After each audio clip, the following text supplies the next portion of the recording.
Selamat pagi Bapak Ibu, para sahabat sadana dan saudara-saudari yang terkasih. Selamat jumpa di pertemuan virtual pagi ini. Saya harap Anda sekalian semua dalam keadaan sehat dan selalu di bawah perlindungan Bapa kita yang teramat mengasihi kita. Sebelumnya, mari kita mendengarkan sebuah pujian, nyanyian pembuka untuk menuntun kita masuk ke dalam suasana meditatif. Mari kita dengarkan sebelumnya ya, tunggu ya. Oke.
Oke, Bapak Ibu, saya lupa memperkenalkan pagi ini kita akan dipandu oleh Romo Alex dan akan yang membacakan firman hari ini adalah Ibu Alwin Horisa Sugita. Mari Bu pagi ini yang akan membacakan doa pembuka Ibu Alwin dan silakan Bu Alwin.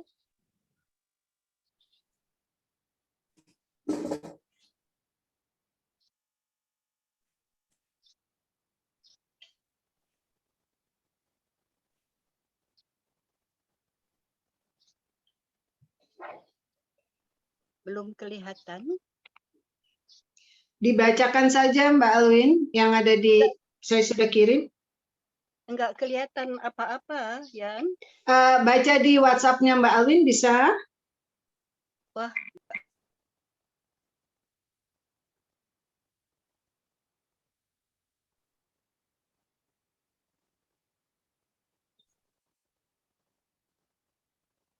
Saya doakan saja. Boleh saya bantu aja sekalian ya? Ya. Oke. Mari Bapak Ibu. Bu Alwin udah siap? Ya, tapi enggak ada apa-apa di layarku. Oke. Saya bantu aja ya. Oke. Mari Bapak Ibu kita buka dalam nama Bapa dan Putra dan Roh Kudus. Amin. Amin.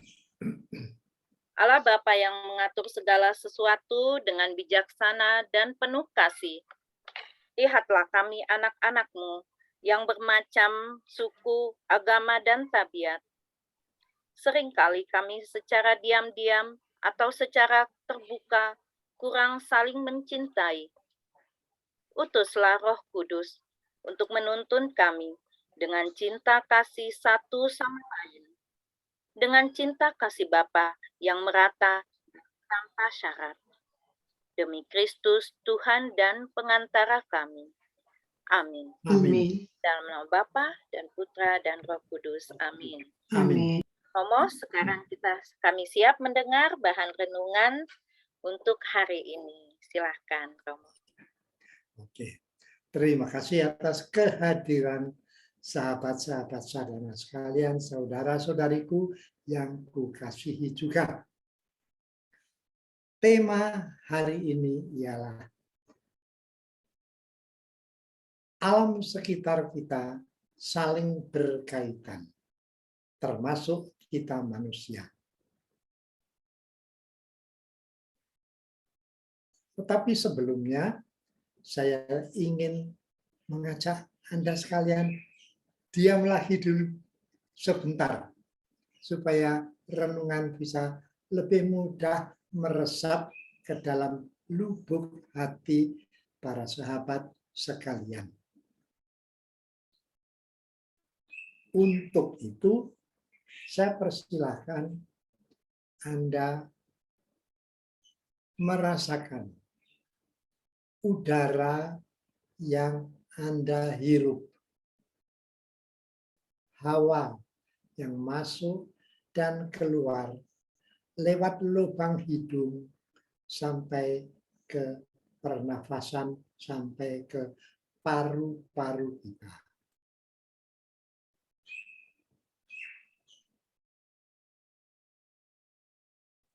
Udara yang tak terbatas disediakan oleh Allah Sang Pencipta.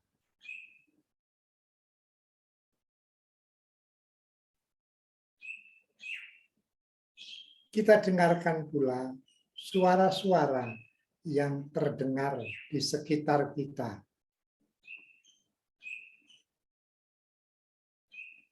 Mungkin ada suara mobil yang sayup-sayup di kejauhan.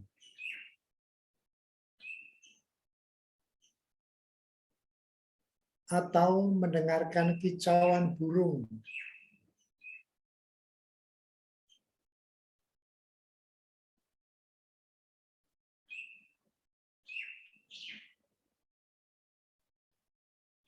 Kecuali diberi pernafasan yang sehat, kita diberi pula telinga yang peka.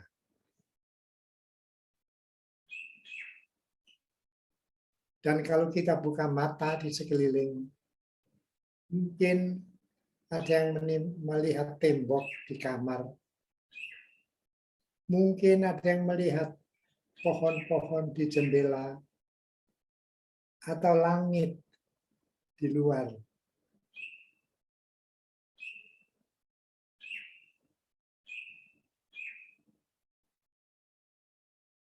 Kita diberi istirahat yang tenang malam tadi.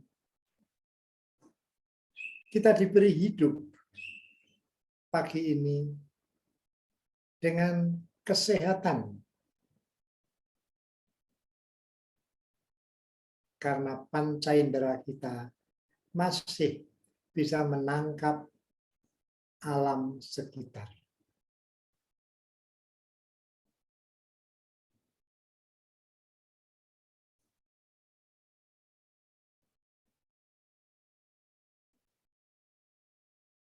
Kita baru sadar akan kesehatan kalau ketemu seorang yang memerlukan oksigen untuk dibeli demi pernafasannya. Kita bisa bernafas begitu bebas, begitu lega.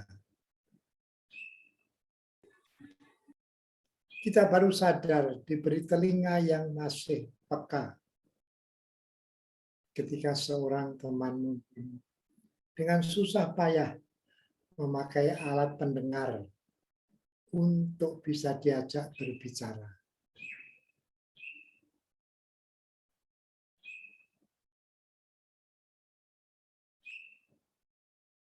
Terima kasih Tuhan atas segala sesuatu yang kami perlukan untuk hidup biasa, normal, tetapi sebetulnya penuh anugerah Tuhan. Ada cinta kasih di dalam diri kita masing-masing.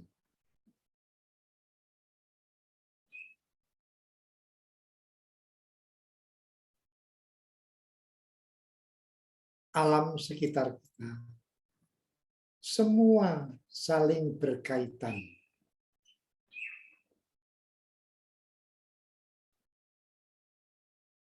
Kita masuk dalam renungan. Segala sesuatu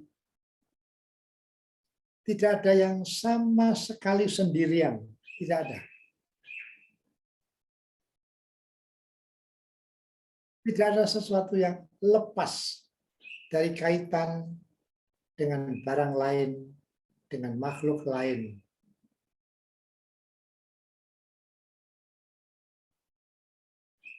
Pagi tadi, saya memegang sebuah mangga yang dikirim oleh umat. Melihat mangga itu, saya melihat umat yang mengirimkannya. Tidak hanya itu, saya melihat pohon mangga yang mengeluarkan buah-buahnya. Saya melihat tanah di mana pohon itu tumbuh dengan subur. Karena sekali-sekali mendapat hujan yang turun.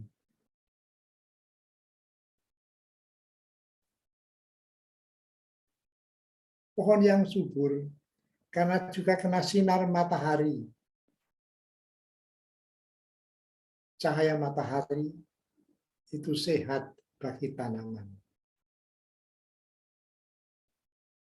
Maka lihat, sebuah mangga ada kaitannya dengan orang yang memberi, dengan orang yang menanam, dengan pohon yang tumbuh, dengan tanah yang subur karena air hujan dan cahaya matahari.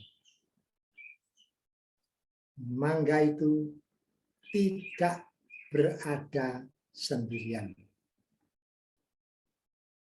Berkaitan dengan macam-macam makhluk lain.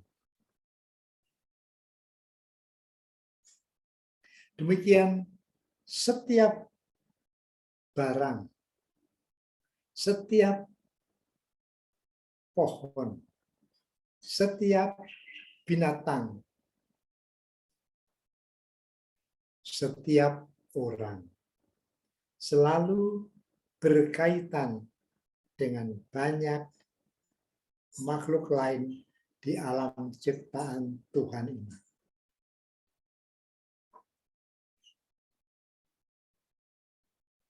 Maka sekali lagi, tidak ada sesuatu pun di dunia ini yang sendirian, lepas dari makhluk yang lain. Tidak ada. Masing-masing selalu berkaitan satu sama lain. Alam di sekitar kita, itulah sahabat kita. Alam di sekitar kita, itulah saudara-saudari kita. Entah yang berupa manusia, entah yang berupa binatang, entah itu binatang kecil seperti semut, seperti cacing,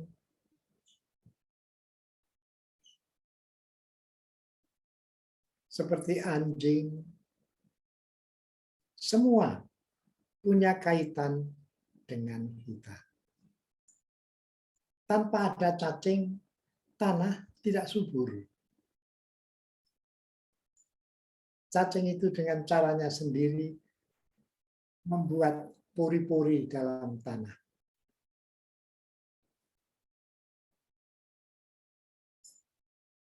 Sekali lagi, tidak ada sesuatu pun yang berdiri sendiri.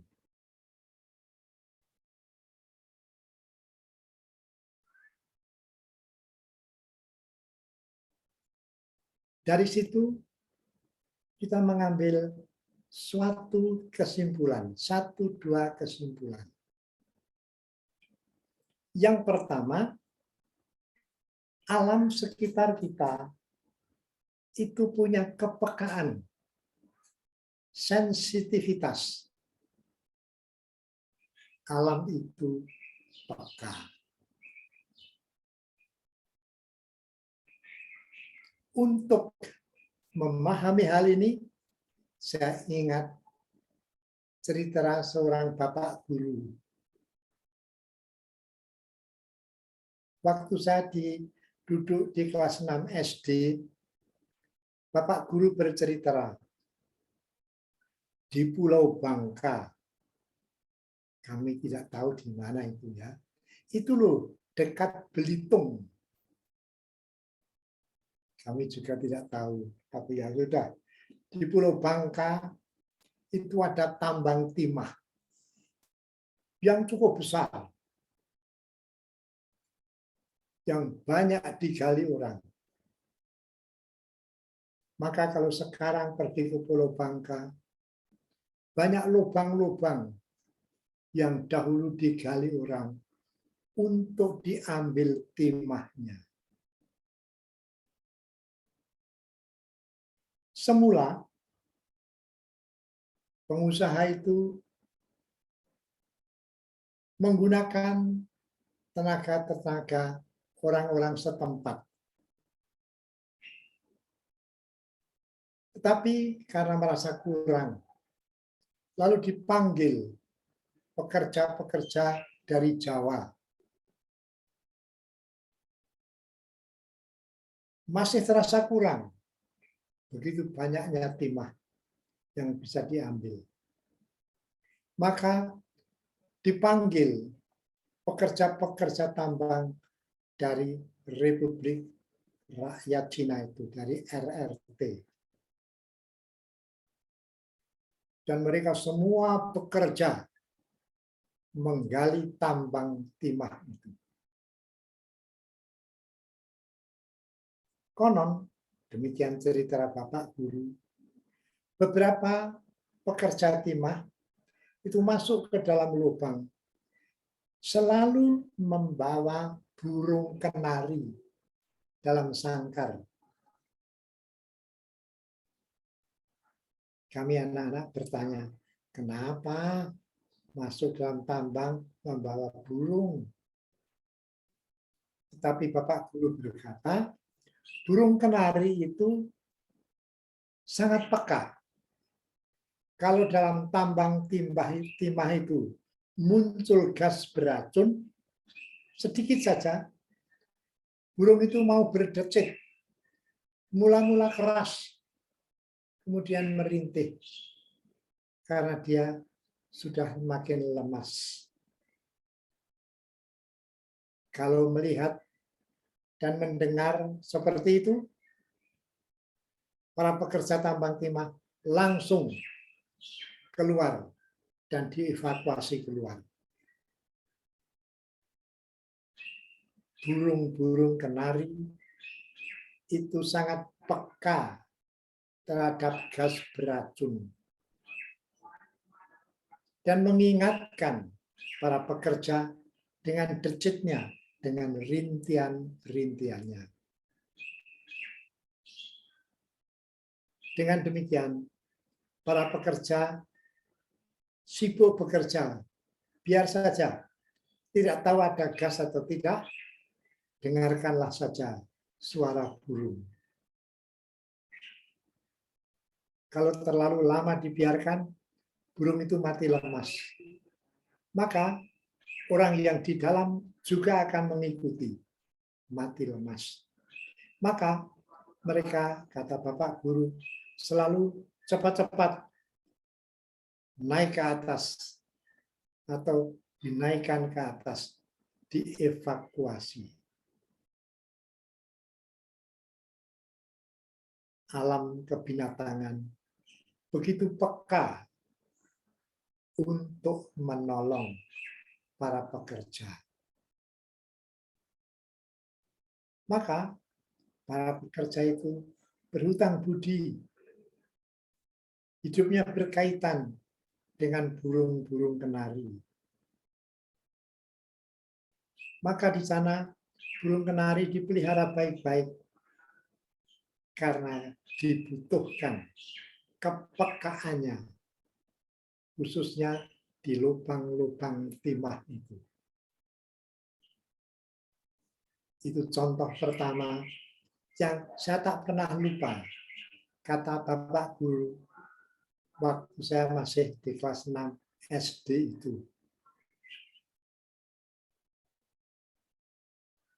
Suatu ketika sebagai Romo, saya pernah dapat kesempatan pergi ke Bangka, memberi retret kepada para suster yang berkarya di sana.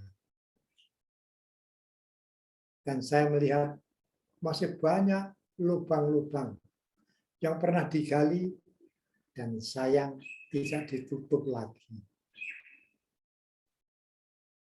Tetapi saya ingat burung-burung kenari dengan kepekaannya, dengan sensitivitasnya yang sangat banyak menolong pekerja-pekerja tambang.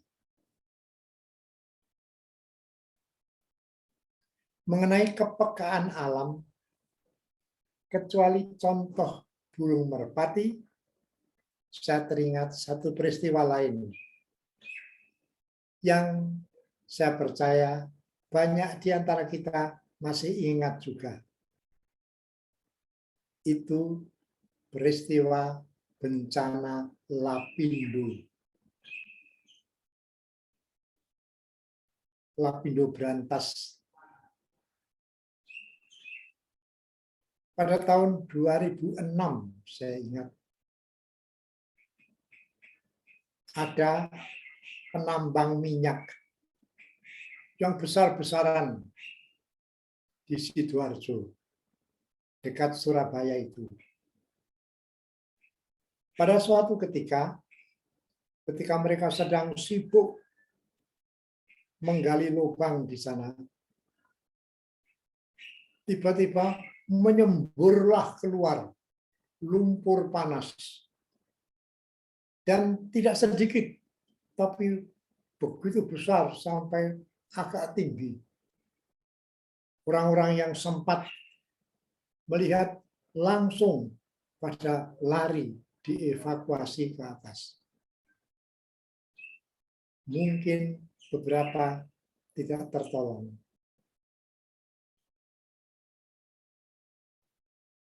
Pada hari pertama, kalau tidak salah, ada 17 orang yang hilang di lubang-lubang itu. Lumpur Lapindo. Bencana yang begitu besar. Lumpur itu menyembur keluar sampai membentuk suatu suatu kolam raksasa. Lebih lagi membentuk suatu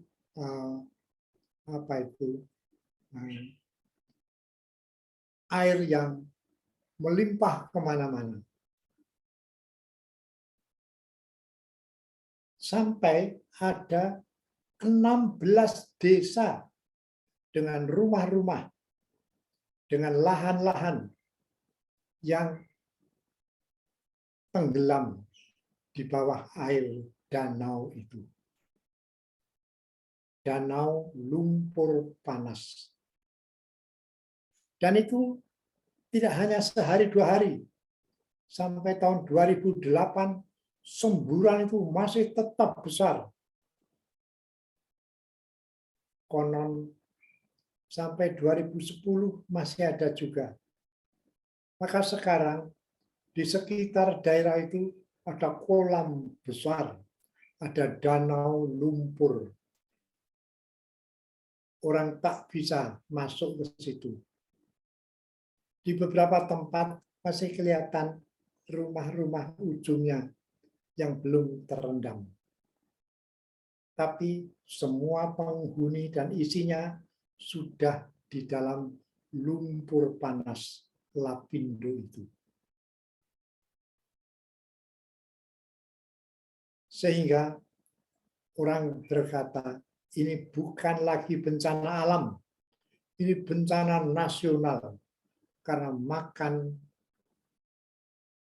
orang, karena makan korban ribuan orang. Kehilangan rumah, kehilangan ladang, kehilangan pekerjaan sampai sekarang. Maka semburan lumpur Lapindo adalah suatu gejala kepekaan alam yang terganggu oleh ulah manusia. Demikian komentar beberapa orang yang mendengar berita atau melihat sendiri.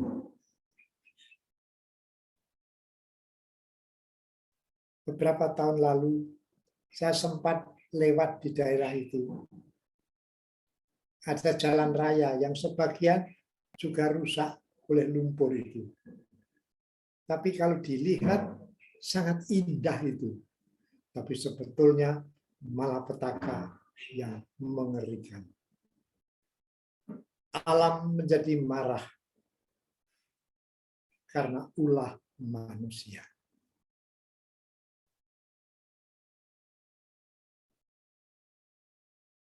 Kalau para Bapak Ibu zaman sekarang pasti masih mendengar berita atau bahkan mengalami sendiri banyak banjir-banjir besar yang melanda desa, melanda rumah, melanda sawah. Banjir-banjir besar yang tak terkendalikan.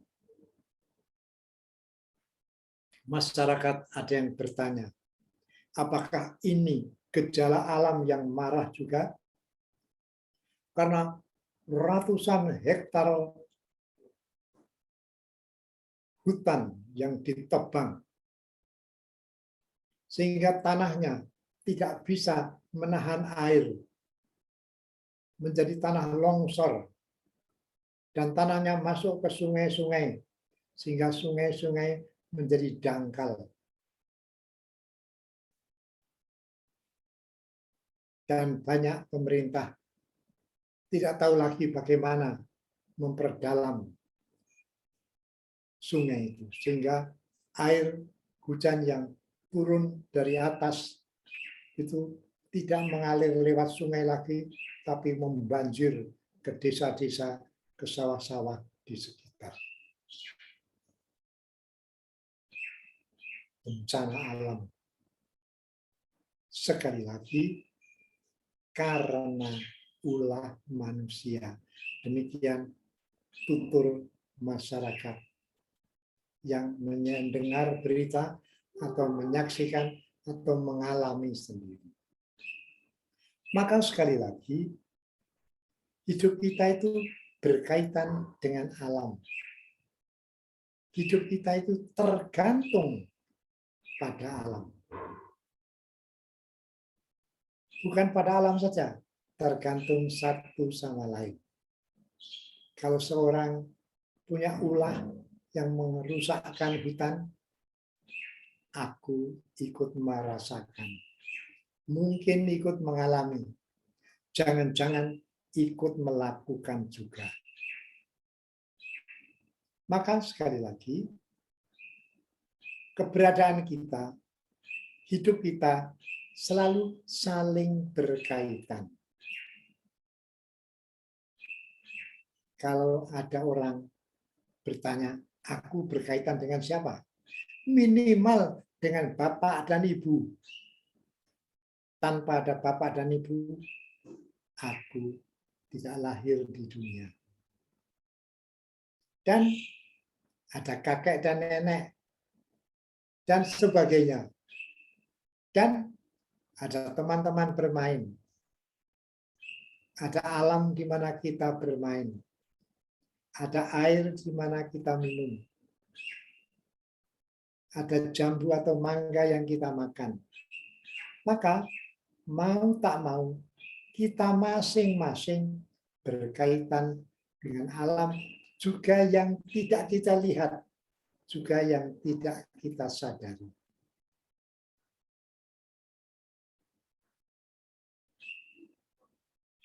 Itulah poin pertama yang ingin kita masukkan ke dalam sadar, ke dalam kesadaran. Hidup kita selalu saling berkaitan.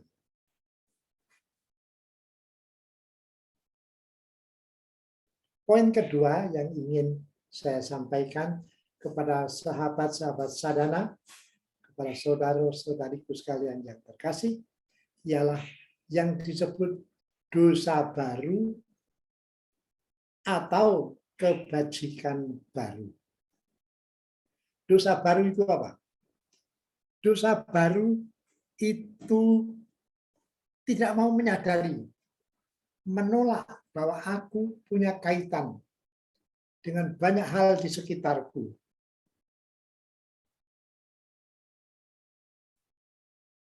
Menolak ketergantunganku pada alam ini. Sehingga mungkin aku menebang pohon yang sedang subur hanya karena itu mengganggu pemandangan saya dari jendela. Atau aku membunuh kucing karena pernah mencuri sate dari mejaku. Ketika dia sedang masuk, saya pukul, sekali pukul, mampus lu.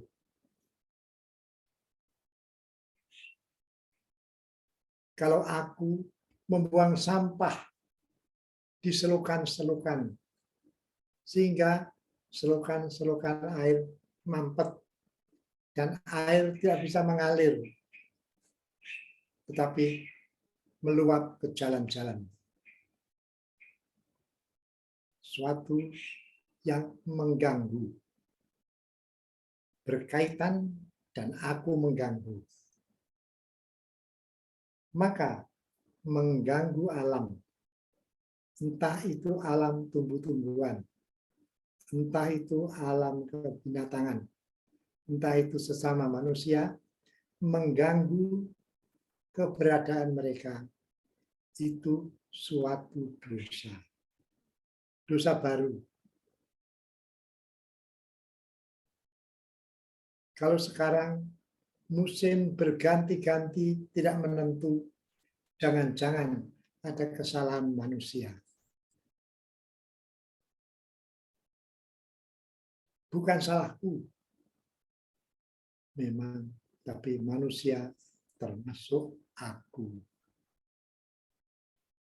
Maka dosa baru ialah tidak memelihara alam ciptaan yang diberikan oleh Allah.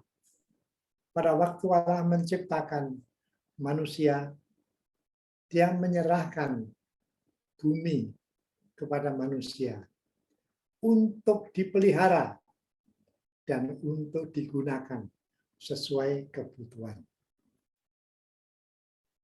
Tetapi kalau aku mencari keuntungan sampai merusakkan lebih besar hutan, lebih besar sawah, itu tidak kita sadari itu suatu dosa. Dan aku kalau membuang sampah sembarangan, pernah saya melihat ada kursi rusak, itu terapung-apung. Dan di sampingnya ada kasur yang sudah tua namanya, dibuang saja ke sungai. Suatu perbuatan yang tidak disadari sebagai kesalahan, tapi itu dosa baru.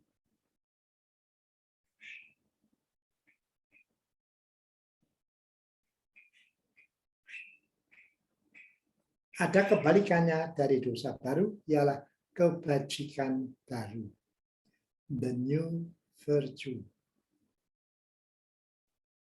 Kebajikan baru itu justru kalau aku punya kepedulian terhadap alam di sekitarku.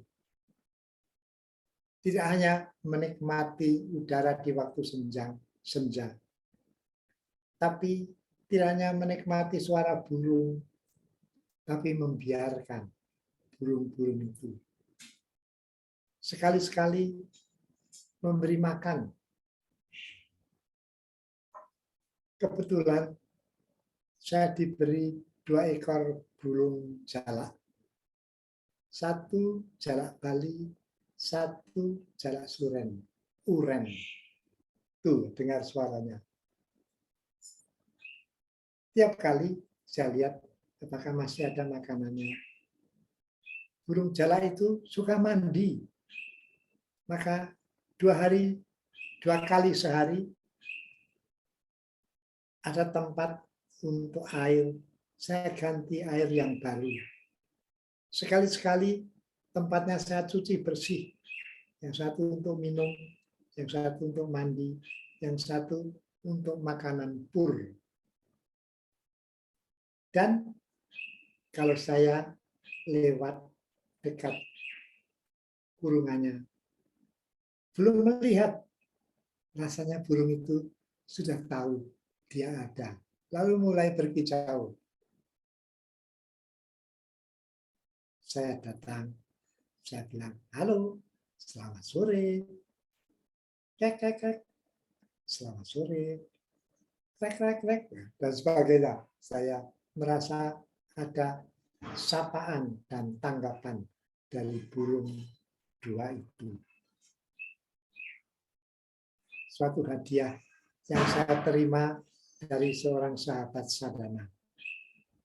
Dan saya pelihara bukan karena itu dari seorang sahabat, tapi juga karena burung-burung itu.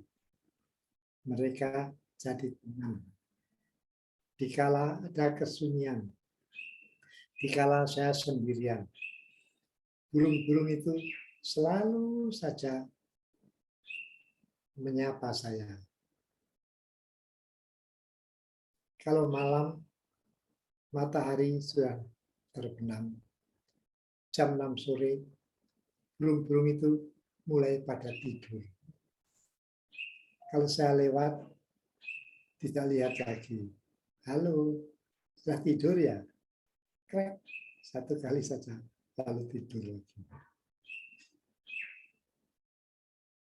kebajikan baru adalah memelihara alam, memelihara kehidupan di sekitar. Di pasturan ada sejengkal tanah yang ditanami oleh Romo yang baru, pastor kepala yang baru, suka tanaman, menanam banyak anggrek dan tanaman lain. Saya sendiri juga suka. Saya pernah menanam durian tahun 2005 ketika saya sekitar 4 bulan di sini. Sekarang sudah besar, banyak buahnya. Kalau ada angin besar, pada rontok, sayang. Sebetulnya ternyata harus diikat, tapi siapa bisa memanjat. Taman di sejengkal tanah, di samping rumah, itu ditanami macam-macam.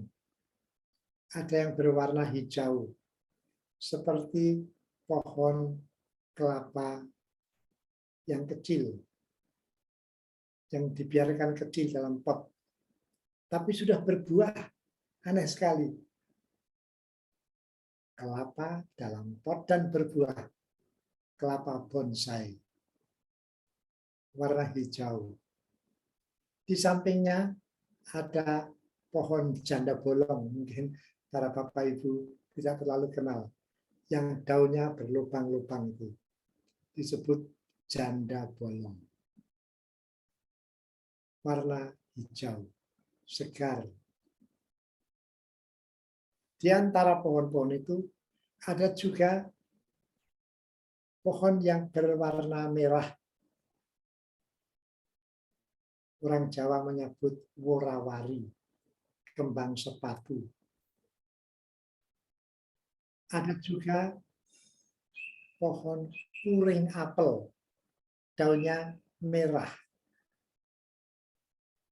Dekat warna hijau, yang merah itu menyolok.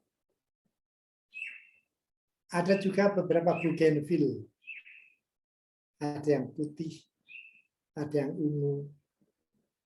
Kalau dilihat, begitu menyenangkan.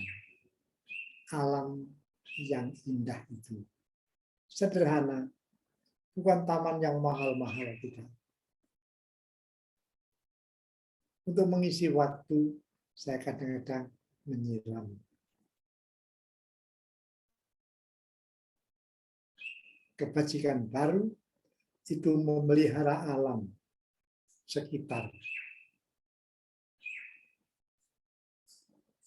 Tidak ada orang kudus yang disebut-sebut karena memelihara burung atau memelihara tanaman.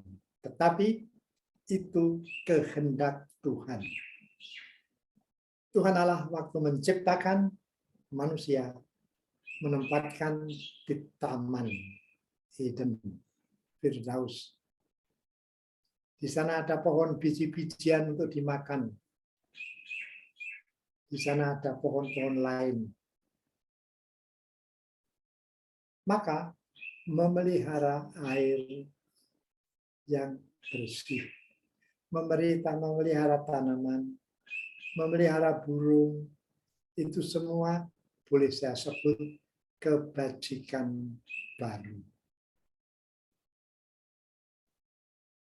Kebajikan baru itu tak membedakan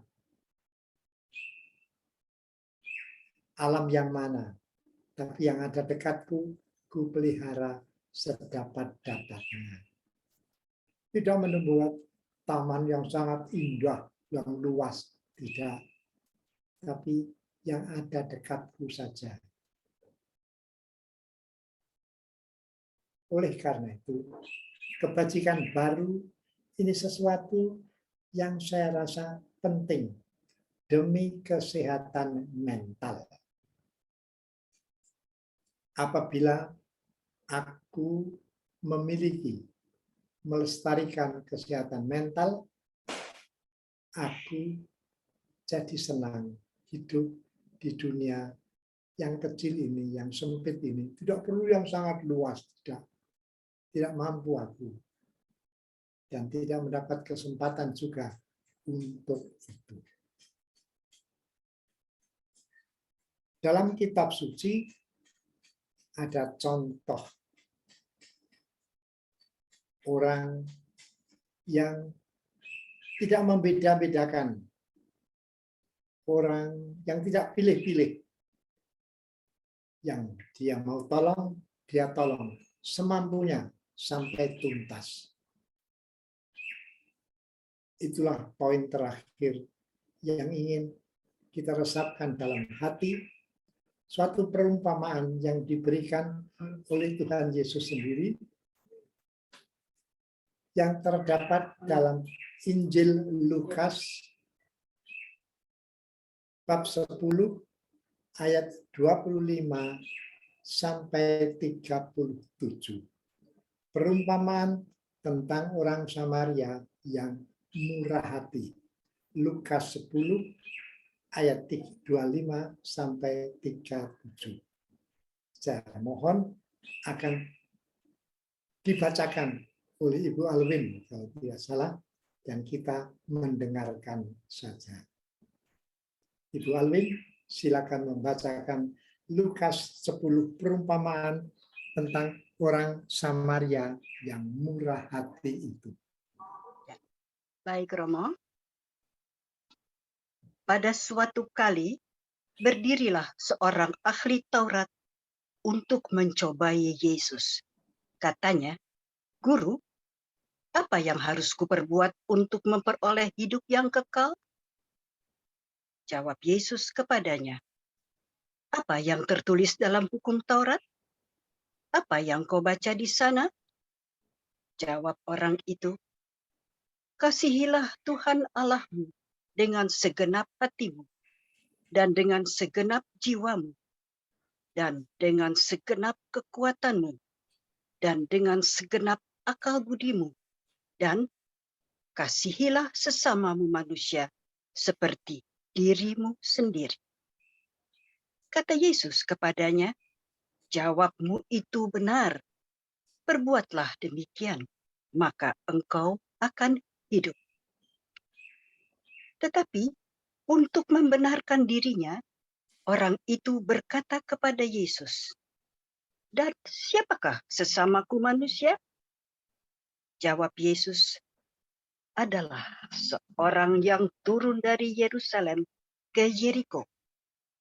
Ia jatuh ke tangan penyamun-penyamun yang bukan saja merampoknya habis-habisan, tetapi yang juga memukulnya, dan yang sesudah itu pergi meninggalkannya setengah mati. Kebetulan ada seorang imam turun melalui jalan itu. Ia melihat orang itu, tetapi ia melewatinya dari seberang jalan. Demikian juga seorang Lewi datang ke tempat itu. Ketika ia melihat orang itu, ia melewatinya dari seberang jalan.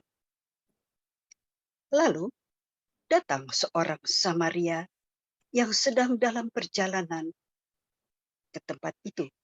Dan ketika ia melihat orang itu, tergeraklah hatinya oleh belas kasihan. Ia pergi kepadanya, lalu membalut luka-lukanya. Sesudah ia menyiraminya dengan minyak dan anggur. Kemudian ia menaikkan orang itu ke atas keledai tunggangannya sendiri, lalu membawanya ke tempat penginapan dan merawatnya. Keesokan harinya, ia menyerahkan 2 dinar kepada pemilik penginapan itu.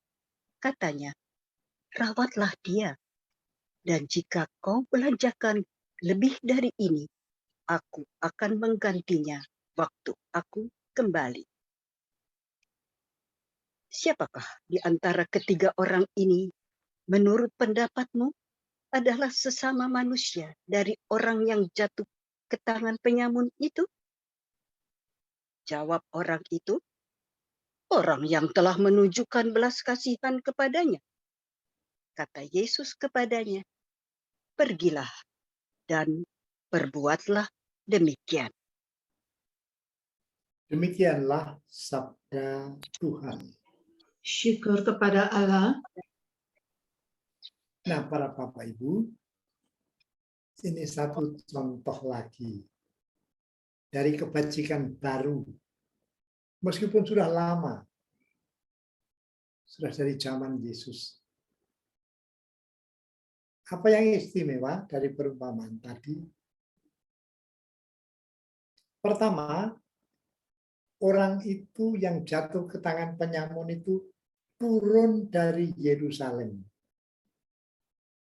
Artinya turun dari bait suci Yerusalem. Dia pasti orang Yahudi. Karena orang non-Yahudi tidak mudah, bahkan dilarang masuk ke bait Allah di Yerusalem. Lalu dikatakan ada seorang imam yang lewat, juga pasti dari Yerusalem dan pasti orang Yahudi. Dia melihat orang itu, tapi melewatinya dari seberang jalan. Lalu datang seorang Lewi, juga dari Yerusalem, keturunan Harun itu. Dia melihat orang itu dan melewatinya dari seberang jalan. Apa artinya? Orang-orang sesama Yahudi malah tak peduli, membiarkan korban itu tergeletak di jalan, di padang gurun itu. Padang gurun itu tempat yang berbahaya. Karena di padang gurun itu seringkali ada gundukan-gundukan tanah. Kalau ada angin, puting beliung menyusun gundukan-gundukan tanah itu. Di belakang gundukan tanah seringkali ada penyamun, ada begal. Dan orang itu jatuh ke tangan penyamun. Dirampoknya dan dipukulinya setengah mati, ditinggalkan di sana. Lalu datang orang Samaria. Nah, Samaria itu juga dekat dengan Galilea. Tidak jauh dari Yerusalem. Tapi orang Samaria itu dilarang pergi ke bait Allah di Yerusalem. Untuk berdoa mereka membuat bait Allah lain di Garisim namanya. Mengapa? Karena pada zaman Asyur menguasai Yerusalem, menguasai Yudea, orang-orang yang berperang itu semua dikalahkan dan dideportasikan ke negeri raja yang menang itu. Yang tertinggal itu hanya perempuan-perempuan dan anak-anak. Pada berkumpul di satu tempat Samaria. Ada ibu kotanya yang kecil, Sikhar namanya. Dan orang-orang sekitar yang bukan Yahudi, kemudian yang bergaul dan ada yang pada menikah dengan mereka, anak-anak mereka. Orang Samaria itu disebut bukan Yahudi sejati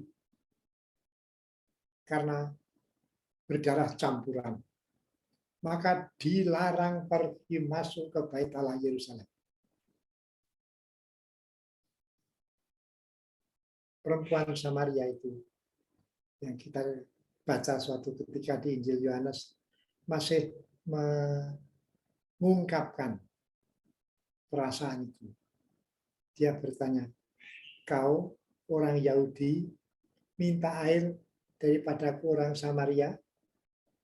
Suatu pertanyaan yang tidak biasa itu. Tapi Yesus menjawab, kalau kau tahu saja, kamu akan meminta air hidup dari saya. Tetapi orang Samaria tadi yang bukan Yahudi asli justru menolong korban perampokan itu. Dan dia tidak menolong sedikit, tapi dia balut luka-lukanya. Dia siram lukanya dengan anggur dan apa tadi itu, dan minyaknya, supaya bersih. Dan anggur itu agak panas sedikit, minyak itu melembutkan. Maka kemudian korban penyamun itu dibawa naik ke atas keledainya dan dibawa ke penginapan. Di sana dirawatnya lebih baik dan kemudian orang Samaria itu membayar 2 dinar, katakan 200.000 rupiah bagi pemilik penginapan. Dengan catatan, rawatlah dia, kalau nanti ada biaya lebih besar, aku akan menggantinya. Orang Samaria itu menolong sampai tuntas. Itu suatu yang istimewa. Tapi lebih istimewa lagi, karena dia bukan orang Yahudi sejati, dianggap begitu, dan menolong seorang Yahudi. Dia tidak membeda-bedakan. Bagi dia satu yang pasti, dia orang yang menjadi korban perlu ditolong.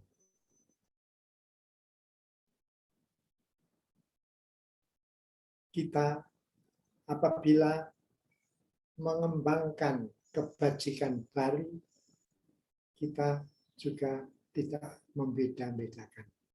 Siapa yang pantas ditolong, kutolong dia.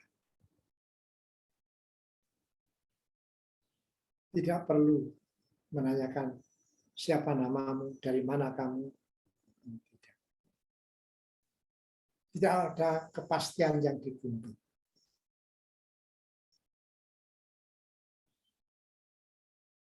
Sebagai suatu ungkapan kebijaksanaan ini dari Pater Anthony de Mello, yang perintis sadana kita.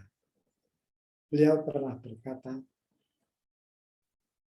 certainty, kepastian, adalah certainty is the sin of bigots, of fanatics, dan of terrorists. Menuntut kepastian, kesamaan, itulah tabiat atau dosa orang-orang fanatik. Dosa orang Parisi,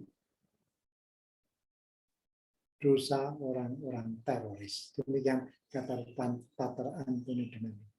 Maka kalau kita menolong orang, tak perlu bertanya siapa dia, orang dari mana, punya uang atau tidak. Kita mau menolong dan menolong saja. Maka tema tadi, setiap orang, setiap makhluk selalu berkaitan. Kalau aku menolong, karena aku sesama makhluk. Karena aku selalu berkaitan. Setiap makhluk selalu ada kaitannya dengan makhluk lain. Setiap orang selalu ada kaitannya, ketergantungannya pada orang lain. Saya pernah ke rumah sakit St. Carlos. Ada seorang dokter, Dr. Emon. Dia berkata, Romo tahu artinya interbeing. Saya pikir sebentar. Lalu dia mengatakan, lihat kertas ini. Apa yang Romo lihat? Secari kertas putih. Saya itu melihat apa? Melihat pohon yang digarap menjadi kertas. Kertas itu dari pohon. Dan saya melihat orang yang menggarap dengan mesinnya yang kecil. Dan saya melihat orang yang menjual ketika saya beli. Ada keterkaitan pada kertas itu dengan orang, dengan pohon, dengan penjual. Dan sekarang dengan resep yang akan saya tulis untuk kesehatan Romo yang menderita D-dimer itu, pengentalan darah itu. Lalu saya yang tadi mau mengatakan, interbeing adalah keterkaitan antara segala yang ada. Maka para Bapak, Ibu, sahabat-sahabat sesadana, saudara-saudariku sekalian yang terkasih, kita semua berkaitan. Dan kalau kita memelihara keterkaitan kita dengan baik, kita itu menjadi manusia sesuai dengan kehendak Tuhan yang menciptakan manusia dan bersabda, peliharalah segala yang ada. Dan kita akan bertemu dengan Sang Pencipta. Karena segala ciptaan saling berkaitan, tetapi akhirnya berkaitan dengan Sang Pencipta sendiri. Berkaitan dengan Sang Sabda, dengan Allah Bapa, Putra, dan Roh Kudus itu. Maka, saudara-saudara sekalian, saya tidak punya kata-kata lain lagi. Saya kira cukup demikian renungan untuk sadana yang boleh Anda lanjutkan sendiri-sendiri pada waktu yang baik di rumah masing-masing. Sekian dari saya kembalikan waktu kepada moderator Ibu Daniar yang akan menutup atau memberikan lanjutannya. Ya, terima kasih Romo untuk pencerahannya, renungannya hari ini ya, mengenai alam yang saling berkaitan. Kita sesama makhluk pasti ada ya, dari hal yang kecil sampai yang terbesar, seperti rantai kehidupan ya Romo ya, jadinya ya. Iya, Bapak Ibu yang hendak mungkin ada pertanyaan bisa ditulis di kolom chatnya, dan bisa juga raise hand, nanti saya akan ini. Apakah ada pertanyaan mungkin? Sembari itu saya ini ya, bisa menayangkan pengumuman dulu ya? Ya. Oke. Sambil kita menunggu Bapak Ibu yang mau bertanya. Oke. Ini Bapak Ibu, kita ada pertemuan selanjutnya, kita akan adakan kembali tanggal 9 Juli 2022. Untuk informasi boleh langsung menanyakannya kepada Kak Yanti atau Bu Neti. Oke, dan untuk selanjutnya Bapak Ibu yang tergerak hatinya untuk memberikan persembahan kasih untuk pengembangan sadana, boleh ditransfer ke BCA 730 028 5656 atas nama Ibu Heni Junaini Orde atau OR Dewi. Oke, terima kasih Bapak Ibu. Apakah ada ya? Ini oke. Oh ya, ini Romo saya bacakan ya. Ada pertanyaan dari Ibu Lian Jaya, MS dari Solo. Ya, ya. Selamat pagi Romo, saya mendapat pengetahuan ada doa mortal dan doa venial. Doa venial. Apakah apakah dosa baru termasuk dosa Oke. Apakah dosa baru termasuk dosa venial? Makasih Romo. Maaf.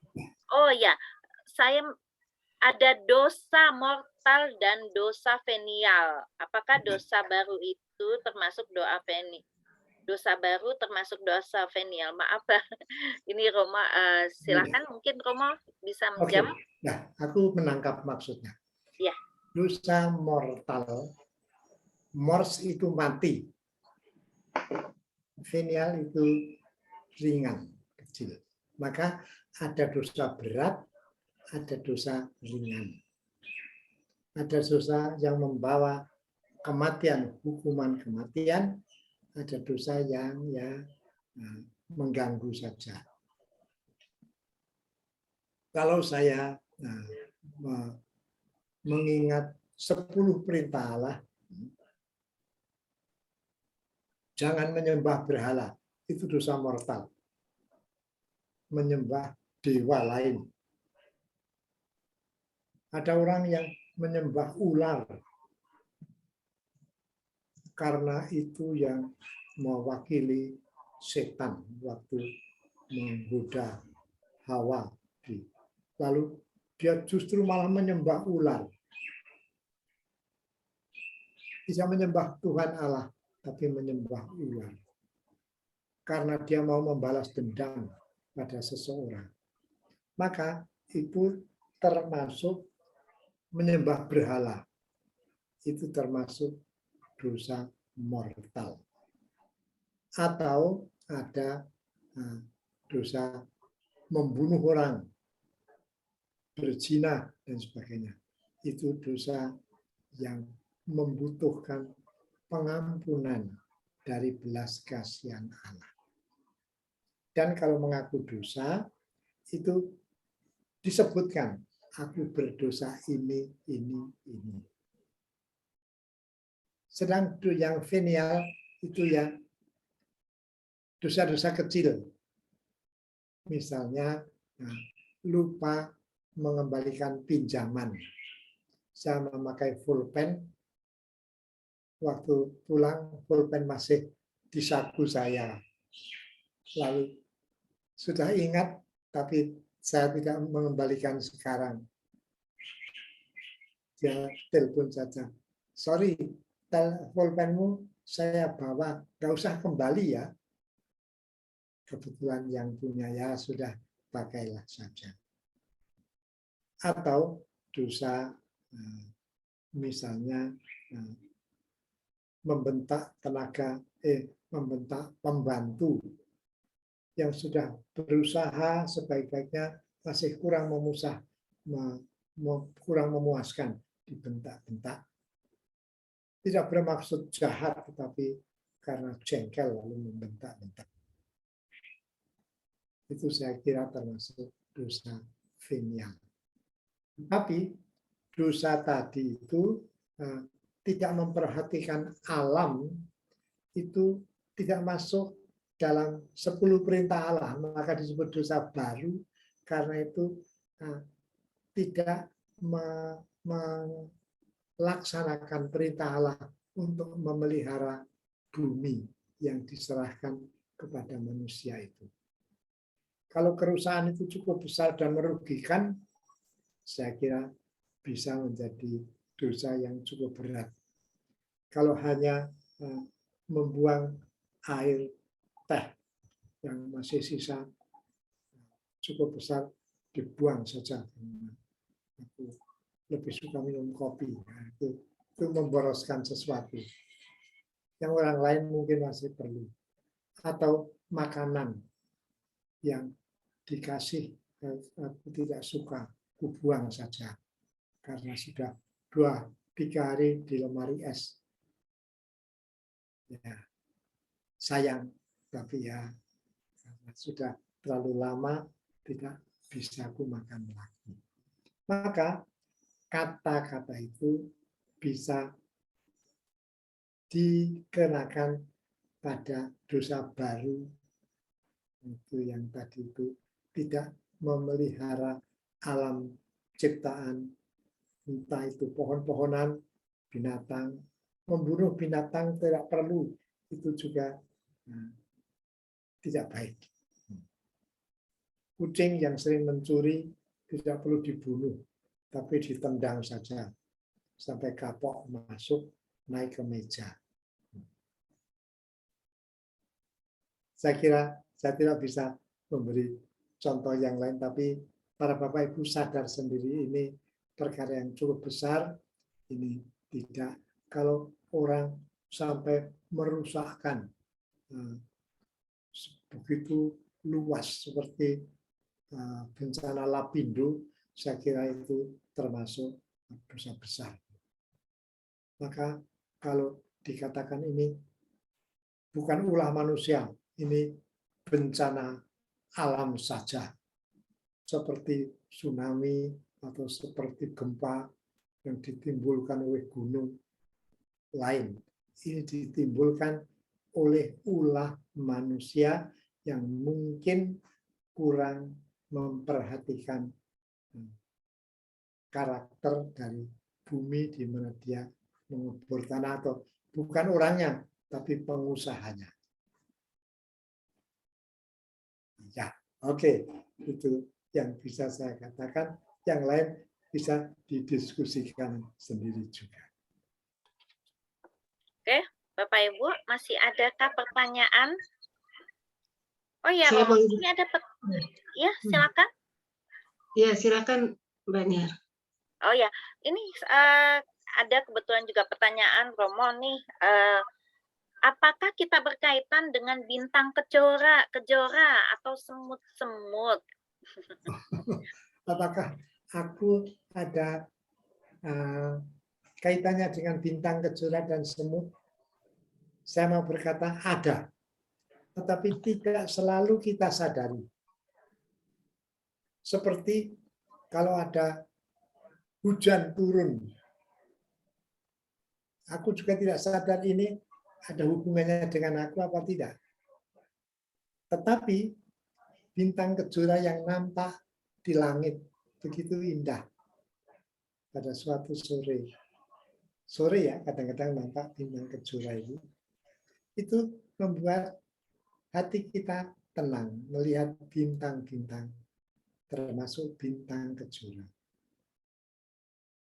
Maka tanpa kusadari, bintang kejora itu membuat hatiku damai, membuat hatiku merasa enak sore hari itu. Hujan turun tengah malam, aku di tempat tidur. Hujan begitu deras. Apa hubungannya dengan aku? Karena aku di dalam kamar tidak terganggu oleh hujan, maka suara hujan itu justru menyenangkan, dan udara sejuk oleh hujan itu juga membuat tidurku lebih nyenyak, lebih pulas. Maka kadang-kadang perlu kita sadari kaitannya, kita cari kaitannya. Tapi sebetulnya semua itu ada kaitannya. Semut-semut, ada perbedaan antara semut dan rayap. Yang saya kan wong desa tahu. Rayap itu ada di mana ada banyak kayu-kayuan yang kering. Pohon yang ditebang, akarnya masih banyak. Lalu nanti tahu-tahu habis dimakan rayap. Di mana ada rayap, tidak ada semut. Tetapi di antara batu-batuan, di mana ada sesuatu yang mati, misalnya ada lebah yang mati tergeletak di sana. Semut-semut itu suka makan binatang lain yang mati itu. Di mana ada semut, rayap tidak ada. Maka kalau saya melihat semut, saya tahu rumahku aman dari rayap. Tetapi kalau ada rayap, aku harus lihat apakah kusen jendelaku atau kusen pintuku tidak terganggu oleh rayap itu.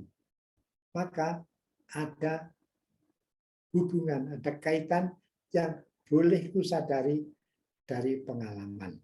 Maka tidak selalu langsung kelihatan kaitannya, tapi kalau kita renungkan, kita sadari lebih dalam, kita bisa menemukan kaitannya dan aku bisa bersyukur pada semut-semut hitam karena lalu rumahku yang banyak dari kayu itu aman, tidak banyak diganggu oleh rayap. Tahu rayap ya? Binatang itu yang putih-putih itu ya. Maka semut, rayap, bintang kejora bisa kita lihat, kita nikmati. Seperti bulan sabit itu saya kadang-kadang mataku sudah kurang lihat, tetapi kalau sekali-sekali aku bisa melihat bulan sabit, lalu saya berkata syukur pada Tuhan, mataku yang sudah kabur ini, menurut dokter tinggal 30%, masih bisa melihat sekian juta kilometer jauhnya sampai ke bulan sabit itu. Maka saya bersyukur atas pesan dari bulan sabit, matamu masih terjaga oleh kerahiman Tuhan. Pernah saya diajak seorang sahabat untuk periksa mata. Dan saya bertanya kepada dokter, Profesor Cahyono namanya, Profesor Dokter itu, dokter. Saya tanya, Pak, apakah ada kemungkinan dalam waktu singkat aku sudah buta total? Dokter berkata, aku tidak bisa menjawab sekarang, akan ku periksa dulu. Setengah jam diperiksa, lalu dia berkata, menurut ilmu yang saya pelajari, mata Bapak tidak akan buta total, tetapi makin kabur. Karena apa? Karena usia. Oh ya sudah, kalau begitu tidak ada obatnya untuk usia ya. Para Bapak Ibu tahu bagaimana caranya supaya tidak tambah usia? Caranya mati muda. Nah, maka saya bilang, aku masih kalau boleh masih melanjutkan usia sesuai kemurahan Tuhan. Jadi kita itu bisa bersyukur punya kaitan dengan bulan sabit di waktu malam, punya kaitan dengan semut-semut di sekitar rumah dan sebagainya. Hal-hal kecil yang kalau kita sadari, kita mau bisa bersyukur pada Tuhan yang maha bijaksana dalam penciptaannya. Karena kaitan-kaitan dengan makhluk yang lain akhirnya membawa kita kepada kaitan dengan Allah yang mencipta dan memelihara kita sampai sekarang. Itu Ibu yang bisa saya katakan. Wah, pengetahuan banget ya Romo buat saya nih. Saya juga baru tahu. Saya suka gemes kalau ada semut tuh di lantai, terus ada makanan kecil aja, tiba-tiba banyak semut. Itu, aduh, ternyata justru semut juga ya ada manfaatnya. Ya. Terima kasih Romo, itu bagus Ya. banget deh ini ya. buat saya juga, buat Bapak Ibu ya. Oke. Kalau masih ada satu, kita masih ada kesempatan beberapa menit, sekitar 3 menit lagi ya. Sorry, ada 5 menitan. Apakah malaikat itu termasuk alam, Romo? Malaikat, ya gini, yang disebut alam ciptaan itu semua yang bukan Allah. Nah, begitu.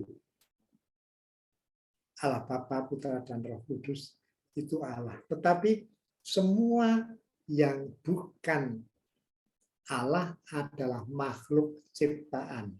Mungkin tidak langsung alam seperti kita yang punya tubuh, punya badan, punya bentuk seperti pohon, binatang, manusia, tapi itu termasuk alam lain. Tetapi alam juga, alamnya roh, alamnya ya demit dan sebagainya. Kalau ada kepercayaan ada roh jahat itu demit yang sering mengganggu.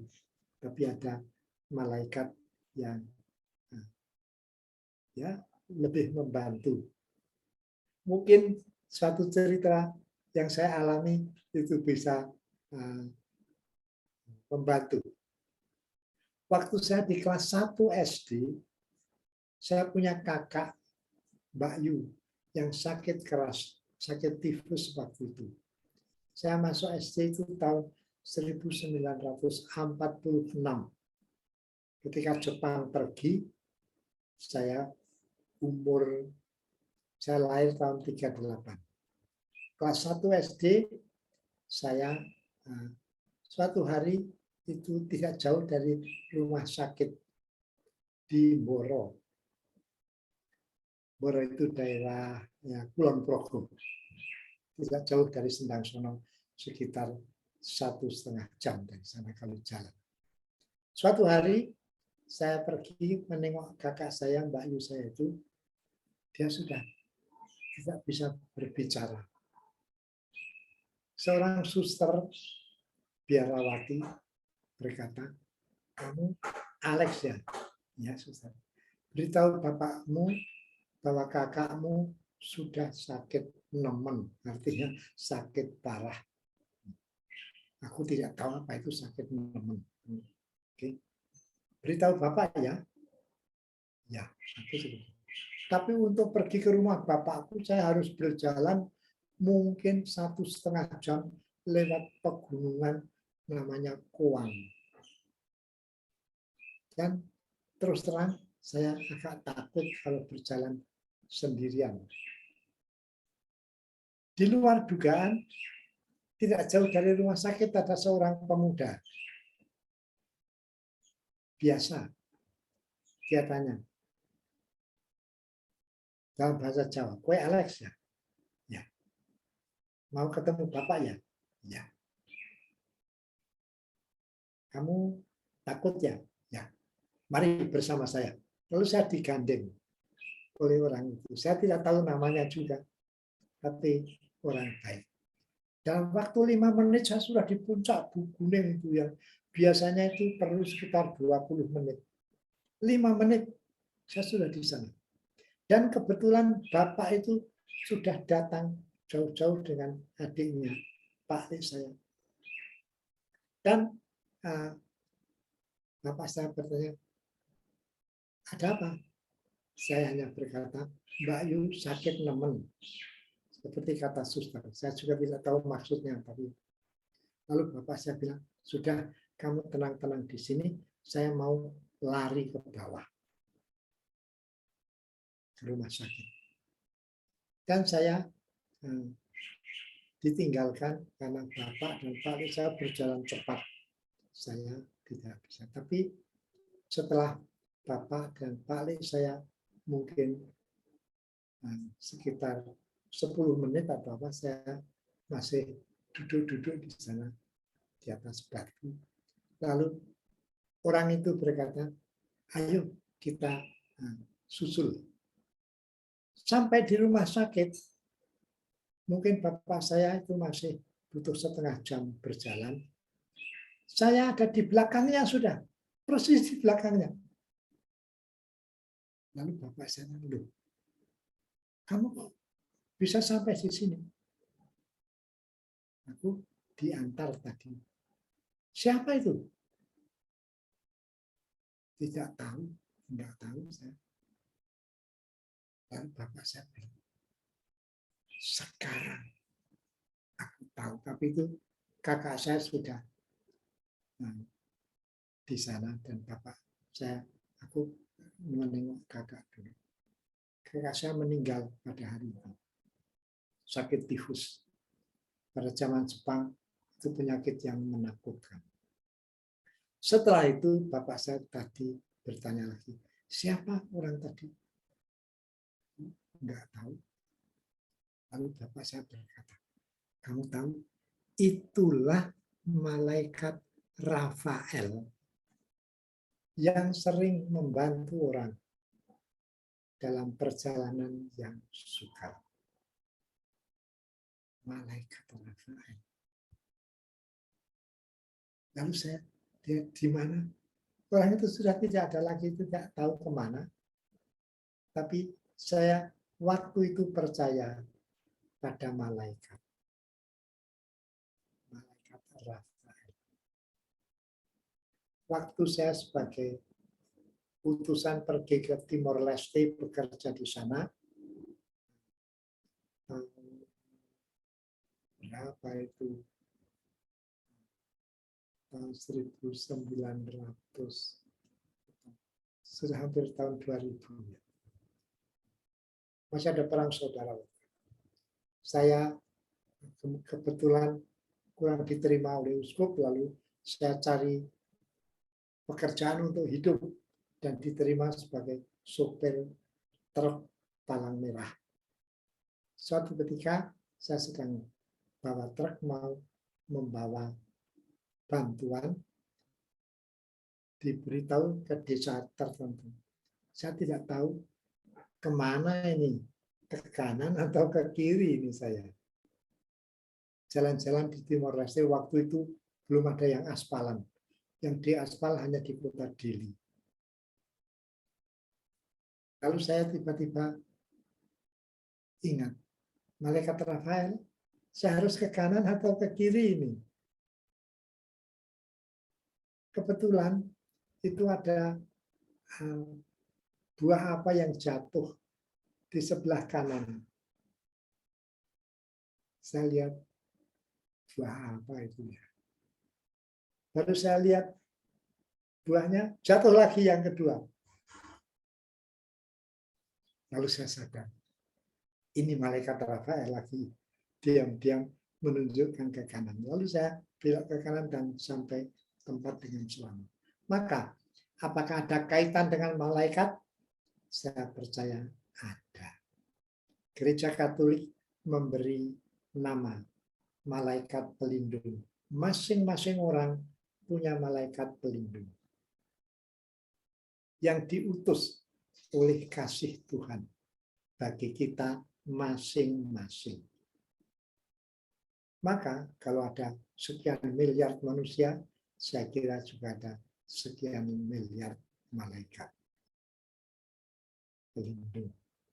Oleh karena itu, saya seringkali berdoa malam, terima kasih malaikat pelindung yang sudah melindungi saya sepanjang hari ini.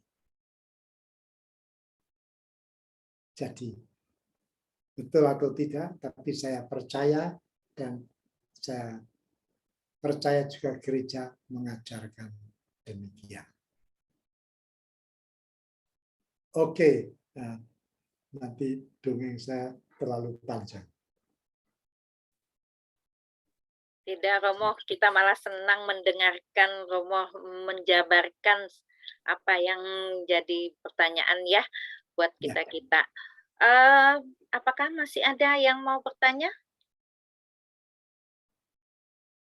Oke, Romo, sepertinya udah renungannya Romo ini udah jelas banget. Puji Tuhan, kita dapat berkat dari Romo semua. Dan mungkin bisa kita sudah sudahi ya, karena pertemuan kita udah di penghujung waktu. Boleh Romo membantu dengan doa dan berkat penutup. Ya, ini jam berapa sekarang? Sekarang sudah 11.30 Romo.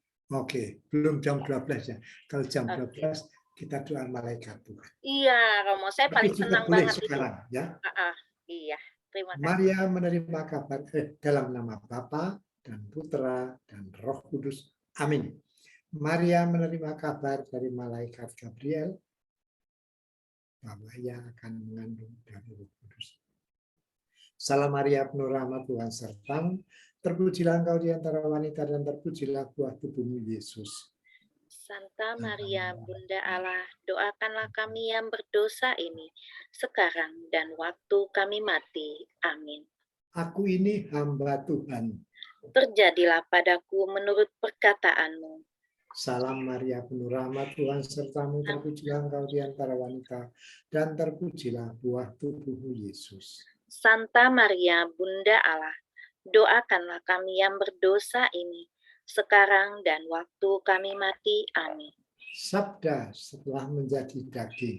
Dan tinggal di antara kita. Salam Maria, penuh rahmat, Tuhan sertamu. Terpujilah engkau di antara wanita dan terpujilah buah tubuhmu Yesus. Santa Maria, Bunda Allah, doakanlah kami yang berdosa ini, sekarang dan waktu kami mati. Amin. Doakanlah kami, ya Santa Bunda Allah. Supaya kami dapat menikmati janji Kristus. Marilah kita berdoa. Ya Allah, karena kabar malaikat kami mengetahui bahwa Yesus Kristus putra-Mu menjadi manusia. Curahkanlah rahmat-Mu dalam hati kami, supaya kami sadar bahwa Allah selalu mengasihi kami. Dan bahwa para malaikat Kau utus juga selalu melindungi kami. Dan bahkan Bunda Maria juga mendoakan kami selalu. Demi Kristus pengantara kami. Amin. Tuhan bersamamu dan bersama roh. Semoga para Bapak Ibu sekalian, sahabat-sahabat sadanaku yang terkasih, semua diberkati. Semoga oleh Allah yang Maha Kuasa, Bapa dan Putra dan Roh Kudus. Amin.